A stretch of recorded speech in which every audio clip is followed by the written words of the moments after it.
మన ఛానల్ లేపేయడానికి మా jug bro చాలా గట్టి ట్రై చేస్తున్నాడు. ఒక లైక్, ఒక కామెంట్, ఒక షేరు, ఓ బెల్ అది చెయ్యండి. చేయకపోతే మన మాటలు బయటికి వెళ్ళిచ్చేలేడు మన బాబాయ్. జగన్ గెలిచే అవకాశం ఉందా అంటే ఆన్సర్ లేదు. లేదు. అతని కుటుంబంలో ఎన్ని ఓట్లు ఉన్నాయండి? జగన్ రెడ్డి కుటుంబంలో మొత్తం కుటుంబంలో జగన్ ఒకటే, భారతమ్మ 2, విజయమ్మ 3, షర్మిల 4, అనిల్ గారు 5. కానీ ఇంకెవరున్నారండి? ఇద్దరు పిల్లలు ఎలాగ రాలేదు, అక్కడెక్కడో ఉన్నారు వీళ్ళు, ఓటు వేయడానికి ఎలాగ రారు.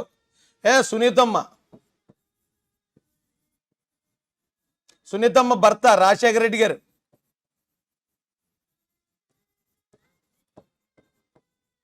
ఏమండి ఇదే కదా కుటుంబం? ఇంకెవరన్నా ఉన్నారండి కుటుంబంలో? ఇంకెవరు లేరు కదా, వీళ్ళ సొంతోళ్ళు.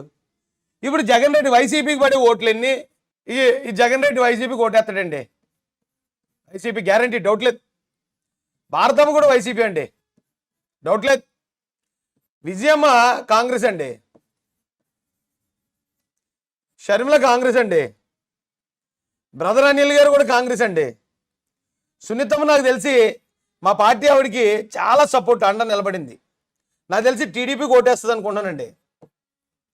రాజశేఖర రెడ్డి గారు కూడా ఆల్మోస్ట్ టీడీపీకే ఓటేస్తారండి. అయ్యా ఈ కుటుంబంలో ఓటు 2, 3 కాంగ్రెస్ ఓట్లు, 2 తెలుగుదేశం ఓట్లు, 2 వైసీపీ ఓట్లు. అంటే సొంత కుటుంబంలోనూ ఓట్లు పడతలేదు. ఏదో సినిమాలో కోట శ్రీనివాసరావు పోటీ చేస్తాడు, పోటీ చేస్తే అతనికి 2 ఓట్లు వస్తాయి, మొత్తం అవతలేమో గెలిచేస్తాడు. వీడు మంచి సింధులు దొక్కుంటూ వచ్చేస్తాడు ఇంటికి. రే మన ఇంట్లో ఎంతమందిరా అని అడుగుతాడు కొడుకుని.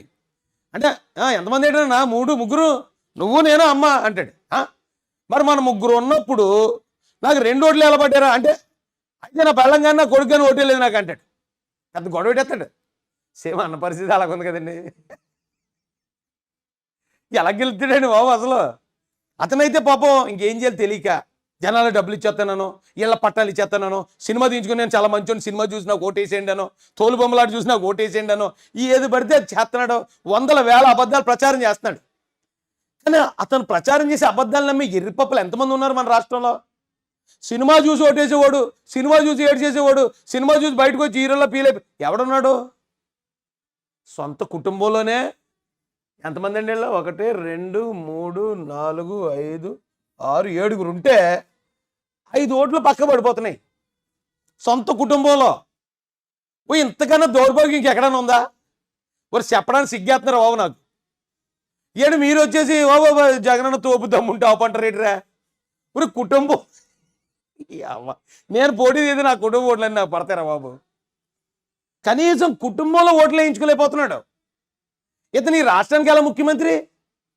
ఎందుకు వ్యతిరేకిస్తున్నారు వీళ్ళందరూ? కారణాలు లేవా? కారణాలు లేకుండా వ్యతిరేకిస్తున్నారా? విజయమ్మని గంటేహాడు బయటికి, సొంత తల్లి. షర్మిలమ్మని గంటేహాడు బయటికి, సొంత చెల్లి. గంటేసి అక్రమ సంబంధాలు అంట కడతాడు. తప్పు కదండి. ఆవిడ మొదటి పెళ్లి గురించి, వాళ్ళ బావగారు మొదటి పెళ్లి గురించి ఇవన్నీ కూడా ట్రోలింగ్లు చేయించున్నాడు. తప్పు కదండి. సొంత బాబాయిని చంపినోడిని కన్నుని వెనకేసుకొచ్చాడు. తప్పు కదండి.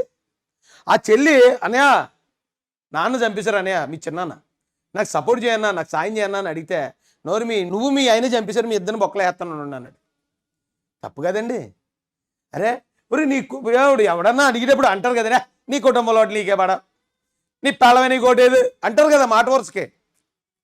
ఇక్కడ అన్న భార్య మాత్రం అన్నకే వస్తుంది, కానీ మిగతా ఎవరో వేసే పరిస్థితి లేదు. అన్న ఎలా గెలుతాడండి? నాకు ఎంత ఆలోచించినా అసలు అర్థం కావట్లేదండి. అన్నకి వెళ్తాడంటేని